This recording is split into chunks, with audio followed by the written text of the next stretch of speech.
بسم الله الرحمن الرحيم كلانتي waxaan daawadayaal halkani waa telefishinka caalamiga ee Kalsan TV xafiiska uu ku leeyahay magaalada Muqdisho nabad daawadayaal waxaad ku soo dhawaataan barnaamij gaar ah aan diiradda ku saareyno kulan dib u heshiisiin oo dhaxmaray beelweynta Samarob oo kamid ah beesha baadacad qaybna ka ah dadka deega gobolka Hiiraan baadacad oo ah uradka hawiye waxa ayna qayb ka yihiin dadka ka dhex muuqda hal abuurka iyo ganacsiga Soomaaliya dad ahaan waxa ay u muuqdaan beelweynta baadacad dad degan oo dirisnimada ilaaliya aanan ku xadgudbin dadka kale toddobaadkan ayaa waxa magaalada Muqdisho lagu qabtay kulan weyn ay soo qaban qaabiyeen dhalinyarada beesha Samarob abaabulka iyo qabsoomida xafladan ayaa waxa si wada jir ah gacan ugu geystay gudoomiye Mahad Qorgaab iyo ku xigeenadiisa ganacsade Axmed Xaaji Yuusuf Dheere iyo mudane Daawud Cashirow sidoo kale waxa qayb ka ah dadka xafladan isku soo dawriday dhammaan dhalinyarada beesha Samarob munaasabadan ayaa waxa ka soo qayb galay nabadoono cuqaal waxgarad dhaqan ganacsato haween iyo marti sharaf kale lagu casuumay sidoo kale waxa qadka telefoonka si toos ah ugu jiray wabarka guud ee beesha baadacad oo maqaam ahaan ahaa qofka ugu sareeya ee munaasabadaas ka qayb galay dhanka kale qaar kamid ah nabadoonada beelweynta baadacad oo madasha lagu casuumay ayaa dhankooda hadalla gubaaba u soo jeediyay beesha Samarob oo ku aadan midnimada iyo muhiimadda ay leedahay kuwii macnaha isku duubno hal far noqon Allah ka dhigo biidilaahi kariim dhamaan cidaan reer abtiga reer abtiga isku duubna waa guul insha Allah bilaahi kariim xafladan waa furantahay الحمد لله حمدا يوافي نعمه ويكافئ مزيده انتان او اهل او ولاله او مدبدن كلا مقنيت الله نكلمي ان هرتكم هادينينا اولا دمان مرت الشرف كله نبدونده baadacad iyo culimada iyo akhyaarta iyo marti sharafka gabdhaha خير الله سيه دمان waxaan u sheegaynaa Samarob muddo badan oo kala maqnaay 19 sano iyo 6 bilood ayuu Samarob kala maqnaay juhdi dheer markii la galay oo wax yaani muddo badan la soo waday waxaan Ilaahay ku mahadinaynaa in maanta maxfalkan iskugu yimaada la isku cafiya gacnaha la isqabsada Samarob oo yahay arrin kale inta ay jirin oo iswada cafiya waa dad isdhalay oo Ilaahu ku raabti aysan wada ilma aaye ilma eede intaas oo dhan ayay ka kooban yihiin waxaan u sheegaynaa walaalahayna baadacad oo u yeernay oo nabadoonada cuqdadii nagu jirtay 19 sano iyo 6 bilood cuqdadii nagu jirtay Ilaahay waa naga saaray gacnahan isqabsanay walaalahayn waxaan u sheegaynaa aan ku soo dhaweynaynaa in Ilaahay waa ku roon yahay ay nagu taageerana intaas ay nagu hambalyeeyaan aan walaalahayna ugu yeeranay wabillahi tawfiiq wa salaamu alaykum wa rahmatullahi wa barakaatuh anigoo Abdullah Roble wakiilka Abdullah Abayla magan nabadoonka maamiya oo waxaan asagoo xanuunsan anoo wakiilka ayaan muxuu ahay meesha ka soo qayb galay waa muxuu inta meesha joogto ayaan maaragtay ninka wakiilka aan ka ahay oo warkiisa soo gaarsiina shirka meesha la iskugu yimidna waa ku faraxsanahay waana aaminsanahay haddaan nahay maamiya salaamu calaykum سلام دبدت waxaan ugu leeyahay macnaha amaan u nimid meesha waxay tahay laba beelood oo macnaha kala tabanayso isla dhalatay wax badan kala maqnaa waa wax lagu farxo weeye waxay yiraahdeen muddo badan oo ilaa 19 sano kala maqnaa dadka ahliyada weeye waxa la rabay in la dhaxgalo oo liira war maxaad isku haysaa ma dhicin laakiin maanta ayay ayahooda ka tashteen is garteen waa wax lagu farxo waana soo dhaweynayaa anigoo ku hadlayo magaca nabadoonada iyo beesha afkaab nabadoonkeedii anigoo ah waana wax muxuu lagu farxay sameeyeen ku dayasho mudan marka intii wax tabanaysa ama muxuu xogaa khilaaf oo haduu jirana waxaan dhilahay walaal fagaaraha imow waxaad tiraa dadka war waxaana kaa tabanaya soomaalidu waxay tiraa magaalo xaasad lama dego laakiinse magaalo macsi waa la degaa kolley xaasidnimada ma fiicno waa shay aad u xun weyn marka walaal fircoon iyo maxay ahayd ninka la dhihi jiray kii ibliis ayaa hadda ka hor warniyahu labadeenna inuu ibliis albaab ku soo garayo labadeenna naga shar badan adduunyada ma jira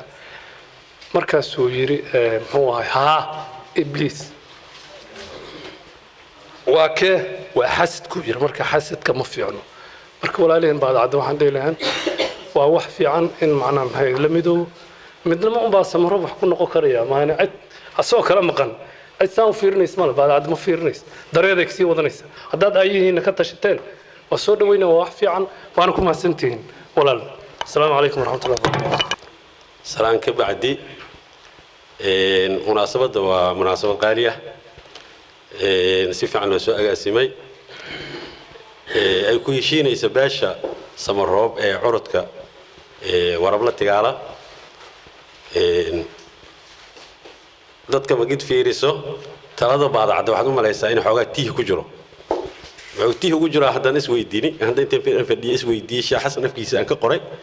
19 sano iyo 6 bilood aan kala maqnayno dad curudkooda uu kala maqan yahay 19 sano iyo 6 bilood hogaankooda uu maqan yahay inuu tiih gali karo waa la iskaga jeedaa horta jiradaas ilaahay naga bixiyo jiro fiican ma aha waan u mahad celinaa maadaama ay muddo badan kala maqnaayeen isfahmeen waa ku mahadsan yihiin waa u hambalyaynaa tan kale intaas in annagana aan fiirsano ogaano codad intaas caloosha laisku haayo wax fiican ma aha muslimnimo dadnimo walaalnimo wax fiican ma aha marka waa idin hambalyaynaa horta heshiiseen waan idin soo dhaweynaa xafladda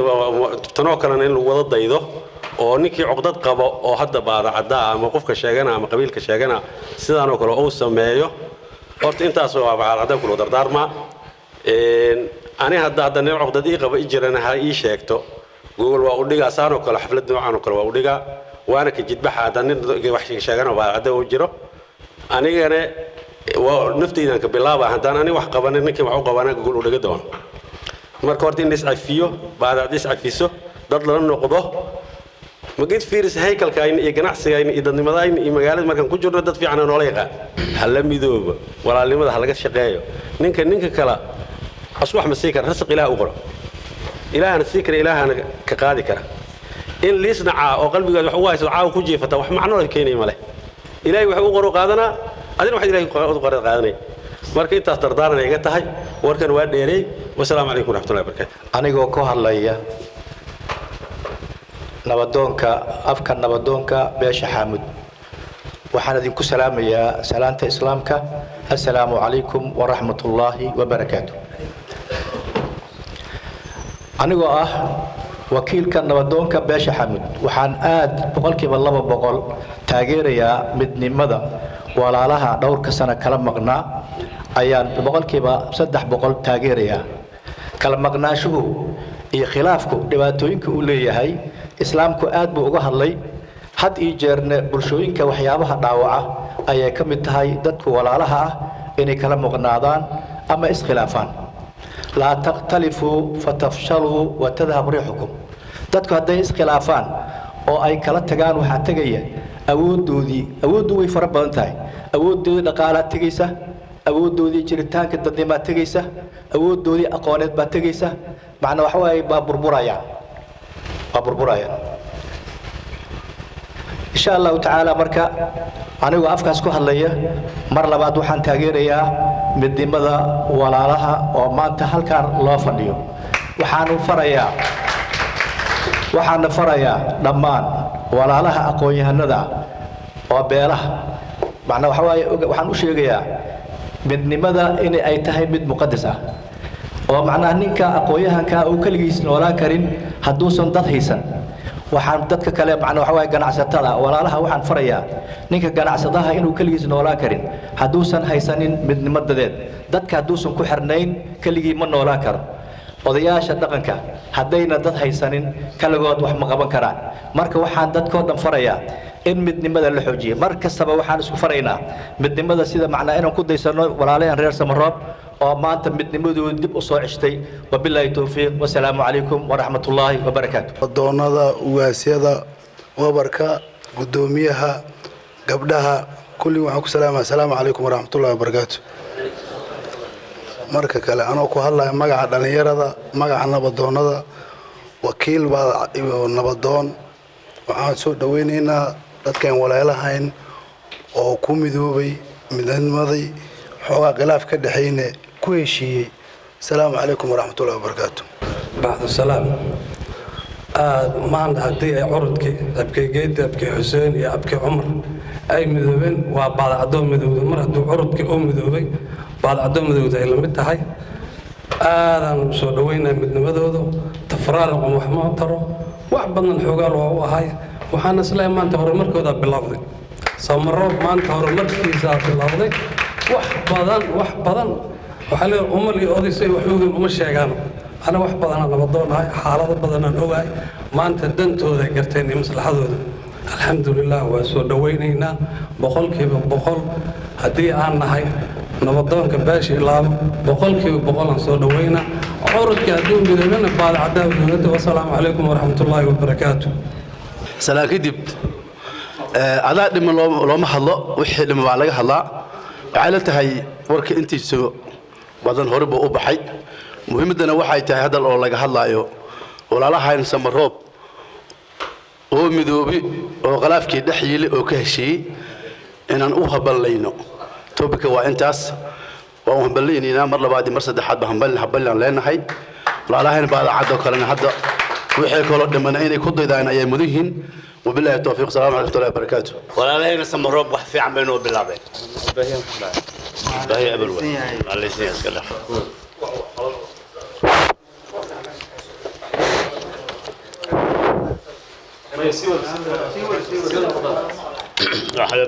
كيف ما مقلايا waxaan ognahay baadacada run usuma sheegto markay u timaadaan been ay u sheegtaa waxay ku heshiisteen ma fuliso been ma ka sheegay ya ana saadal ila hadla aniga ya waxaan ku heshiinaa maanta ma la fulinayo waa calaamatul munaafiq waay ilaahay inta ka cabsataan haddii culimo tahay haddii ganacsi tahay haddii haween tahay haddii dhalinyaro tahay haddii maaragtay siyaasi uu yahay hadduu nabadoon yahay aan ka shaqaynay dhammaanteen midnimada aniga waxaan ballan qaadayaa haddii baadacadda heshiinayso ilaahay dartiisa u heshiinayso ee danaheedu u heshiinayso gogolna u dhigo diyaar ayaa u nahay hebel iskana karaabo lagu filanay diyaar ayaa u nahay inaan gogol ugu dhigan waxaana wakiilanayaa hadda Sheikh Xasan ay maqli haddii baadacada danaheeda ay ka hadlayso ee heshiinayso wax kasta ku baxdo anaga diyaarnaa inaan bixino midnimada walaalaheena Samaroob waa taageersanahay boqolkiiba boqol waxaana rajaynayaa inaan hore uga soconno assalaamu calaykum waraxmatullaahi wabarakaatu canab xasan cabdulaahi abwaanad nasra oo labadaba ka mid ah beelweynta baadacadde ayaa dhankooda tix iskugu jirta baraambur iyo gabay goobta ka soo jeediyey daba la dhigahayo hada halkaygu waa digniin daba la dhigahayo dara daba la dhigahayo daraja wax loo yiraa waxa dadaalahayo nabahadan waxa dajiyay waxa dadaalahayo nabahadan waxa dajiyay waxa doonahaya inuu dadka horayo maro waxa doonahaya inuu dadka horayo maro nabadoonka guud iliyo duqow nabadoonka guud iliyo duqowdeena daacada dulqaadkaad muujiseen maanta duugima dulqaadkaad muujiseen maanta duugima qof walba doorkuu lahaa qof walba doorkuu lahaa baan danaynayaa qof walba doorkuu lahaa baan danaynayaa taariikhan duugo hoobinoo aan la dafiri karin taariikhan duugo hoobinoo aan la dafiri karin ayaad baal dahab ku leediin dadkaygiyo ayaad baal dahab ku leediin dadkaygiyo anna dabaaldegaygu maahantuu ku aadan yahay anna dabaaldegaygu maahantuu ku aadan yahay allah idin darajeeya dadkaygaan dunida u jeclaa maba la dhigahayo mihir baa wax loo yiraa maba la dhigahayo maskaxda wax laga yiraa midnimo waa muqadasa samaha robow meel mariya midnimo waa muqadasa samaha robow meel mariya midnimada macahana midhigta iswada qabsada midnimada macahana midhigta iswada qabsada mansabka samaroho meqahamkiisa meel mariya mansabka samaroho meqahamkiisa meel mariya magacaad leedihiin yuusan meel xun marin magacaad leedihiin yuusan meel xun marin mugdiga laga baxayna mira dhalkiisa meel mariya mugdiga laga baxayna mira dhalkiisa meel mariya muhiimadu waa midnimehe yaan la kala maqnaan muhiimadu waa midnimehe yaan la kala maqnaan allow magaciina ka yehel kii lama hadiya gabal la dhigahayo gaaraha shaawax loo yiraa gabal la dhigahayo hadalkaygu waa gardhaalad guddiga dhallinyarada oo gaabisaan lahayn guddiga dhallinyarada oo gaabisaan lahayn waa guusha la gaaray raggii goosha noo dhaliyey waa guusha la gaaray raggii goosha noo dhaliyey guddoomiya mahadyo guddihigeena sharafta badan guddoomiya mahadyo guddihigeena sharafta badan gabigood wiilal iyo gabdhabaha way isgarabsadeen gabigood wiilal iyo gabdhabaha way isgarabsadeen garashadiiyo goobannimadaha waa mid lagu yaqaan garashadiiyo goobannimadaha waa mid lagu yaqaan wixii ka guuxahayay maahan tay ka mira gurteen wixii ka guuxahayay maahan tay ka mira gurteen gogashaan joognayaha gainoo dhigeen gogoshaan joognayaha gainoo dhigeen allaha guuleeya guddihigeena galada badan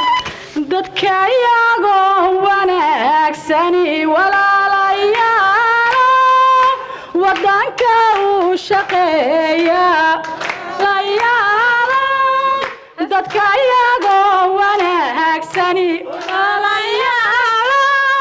wadanka uu shaqeeya walaalayaalo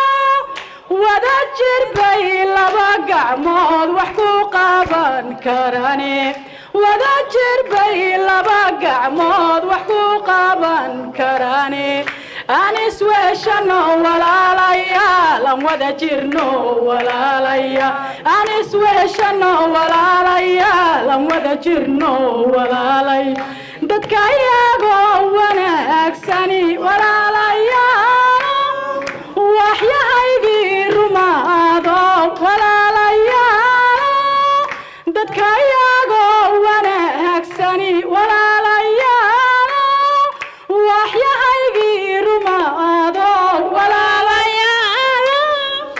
wada jir bay laba gacmood wax ku qaba karaane marka hore alla mahadlaho magaca loo yeelay madashaan qurxoonagu kulmiyey madaxda beesheena madashaan qurxoonagu kulmiyey madaxda beesheena mar horaan ilaawoonka tagay maansa tiirinteede marka aan tolkayga baan milicsada jere murtidayda maansada ballaan minka ku masaalo murtidayda maansada ballaan minka ku masaalo midnima muhiimno oon meel ku gaarnaye mid kastana inuu muujiya muhiimad weeyaane mugdi iyo iftiin kala macaan mahadilabaale waxaa marag ma doontaa inaan magac wadaagnaye murun iyo ismaandhaaf tolo meel lagu tuuro magaceena muujiya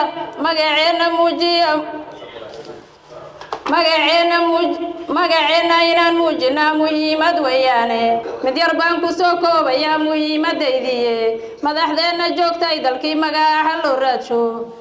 maskaxdiina maalo midnimo meel lagu gaaro mas-uulkii la doortana dalkan meel ku ogaado dhalintaan muraal beeshaye manka laga haysto madashay tagaan lagu yiraa madaxda noo keenso madashay tagaan lagu yiraa madaxda noo keenso ha maqsuuda hooyada dhasho murugta ay hayso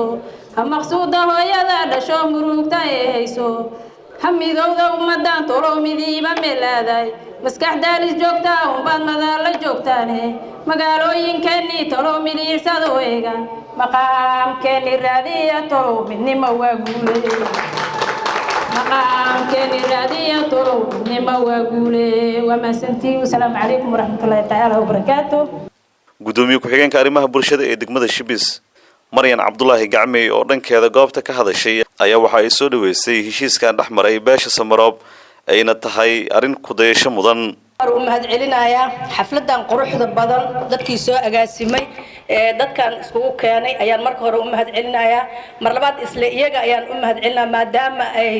ku guuleysteen ina beesha walaalaheen Samaroob ee muddo 19 sano dagaalsanay ay heshiisiyaan mar labaad ayaan u mahad celinaa dhalinyaradaas khayr Allah siiyo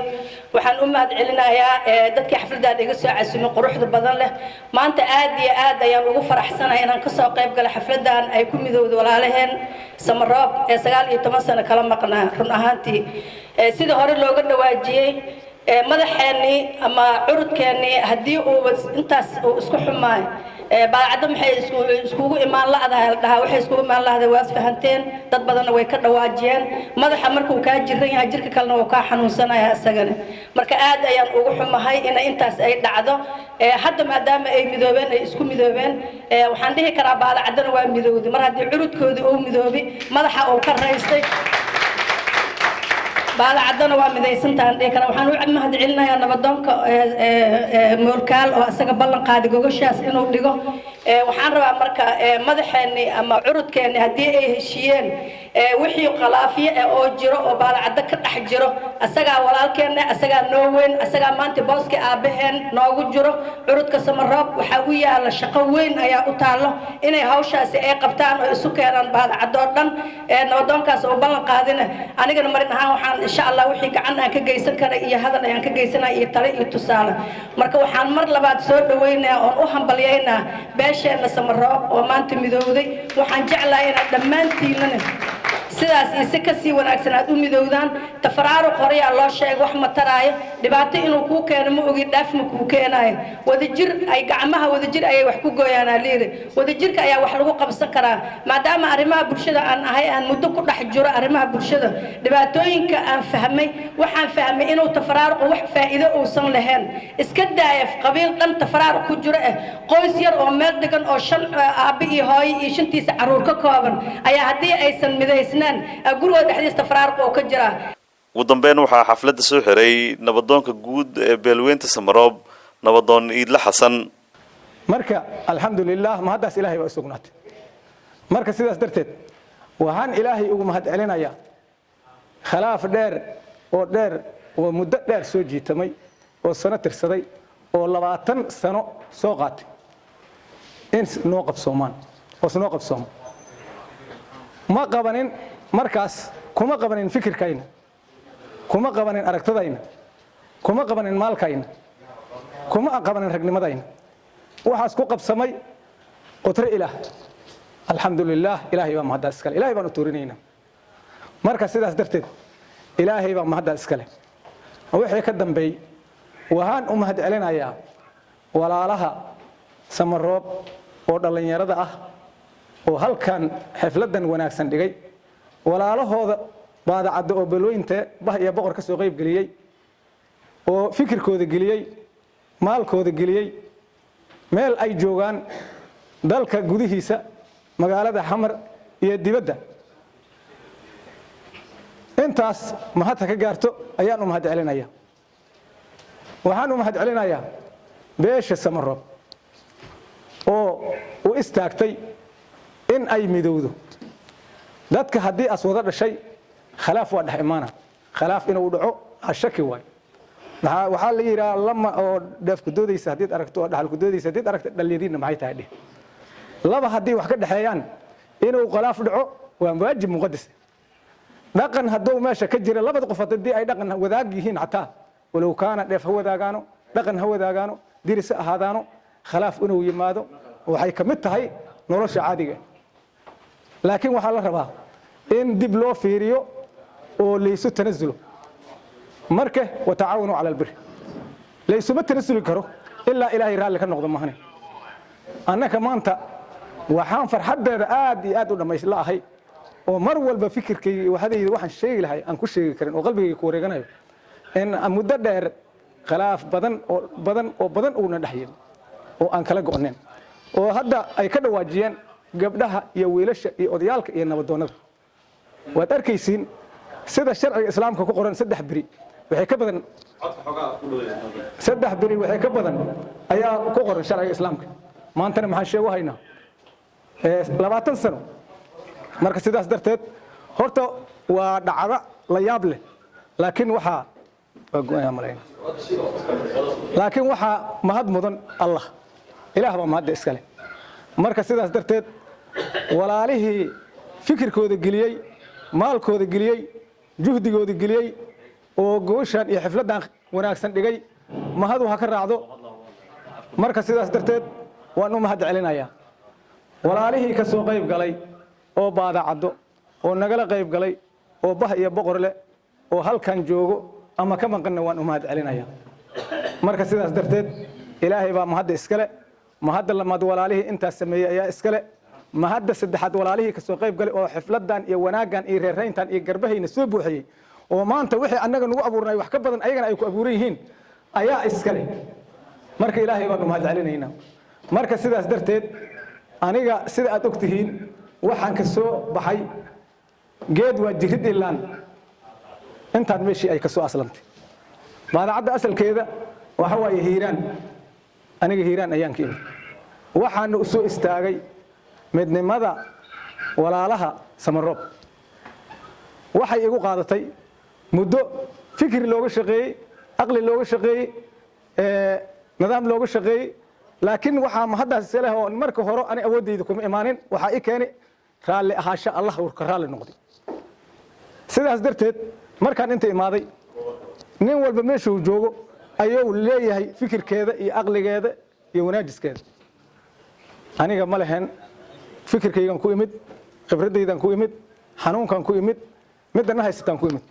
laakiin waxaan helay walaalo wanaagsan oo garbaha iga galay oo idaan daheeyay oo halkii aan higsanaynay na gaarsiiyay fikirkooda geliyay habeen u soo jeeday garab taagnaay maalin aan ka hirgelin meel walba dalka iyo dibadda isku xiraayay dhaqaale badan ku bixiyay marka walaalahaasi mahata ka raacdo marka sidaas darteed midii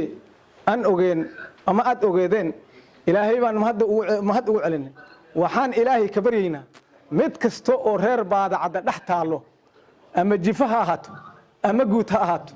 ina ilaahay idinkii waxaan ilaahay ka baryaynaa saacadan wixii ka dambeeyo inay saan noogu dhamaadaan biidnillaahi alkariim ilaahayna waa ka baryaynaa ilaahay laa taqnaduu min raxmatillahi naxariistiisa lagama quusto haddii aan ilaahay ku kalsoonaano ilaahay haddii aan ku kalsoonaano oo ilaahay aan barinan ilaahay waa naga ajiibi doonaa biidnillaahi alkariim marka sidaas darteed walaalayaal waxaa la yidhi ninkaa xaajagal badan hadduu kaa hormaro waa ku xirxira hadduu kaa daba marana waa ku xaalufaa wixii alla sheegi lahaaye waa la sheegay wax dhiman oo ani aan sheegaya ma jirto maxaa jira waa laga wada hadlay meel kasta meel ay maanta wax ku dhiman yihiin oo meeshaas ay wax ku dhiman yihiin aan leeyahay ma jirto Soomaalida waxay tiraa boqol aan bah deeqin iyo tobanbeel dabo marka waxaan hadda u istaagay waxa waaye inaan walaalahaas u mahad celiyo kuwa kalena aan u mahad celiyo marka waxaan u dardaarmayaa walaalahayga Samaro oo maanta muddo kala maqnay inay qalbiga ka heshiyaan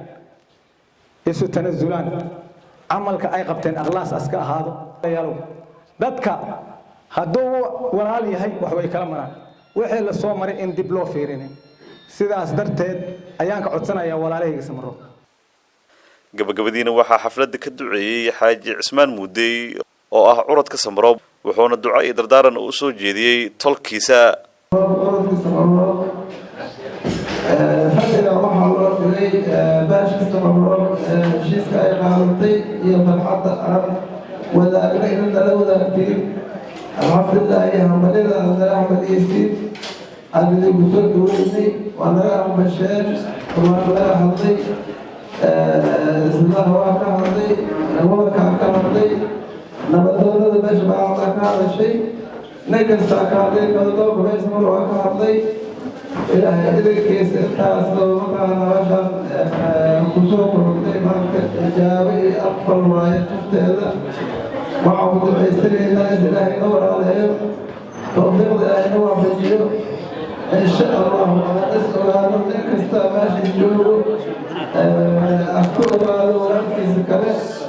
الحمد لله أنت صعب صوت بيننا وبلا توفيق anigoo ku hadlaya nabadoonka guud ee beesha Samaro Ile Xasan Xuseen ujeedo cadeyn heshiis guud ee beesha Samaro waxaan halkan ka cadeynayaa inay ku heshiiyeen beesha aan kor ku soo xusnay qodobadan soo socda koow inaan diyada isla dhiibno beelaha Commonwealth laba waa inay isla dhiibaan beesha Samaro dignool saddex waa inay isla bixiyaan dugnay beesha Samaro wabillahi tawfiiq waa intaas warmurtiyeedka maanta ka soo baxay shirkii ay lahaayeen heshiiskii beesha Samaro assalaamu calaykum waraxmatullaahi wabarakaatuh وهاجاك داوديال انتاس ayaan jecelnahay inaan ku soo gabagabeeno barnaamijkii gaarka ahaa aan diiradda ku saareynay kulankii dib u heshiisiinta ee beelweynta Samaro oo toddobaadkan lagu qabtay gudaha magaalada Muqdisho barnaamijka waxaa idin soo saaray anigoo ah Cabdirashiid Qorgaab waxaan u mahad celinayaa asxaabta igala qayb qaadatay tabin diyaarin iyo farsamo oo qayb ka ahaa wariye Cabdiraxmaan Daacad oo ku sugan dalka Ingiriiska barnaamijkan kan kiisa xig inta ku kulmeyno sidaas nabadgelyo wassalaamu calaykum waraxmatullaahi tacaala wa barakaatuhu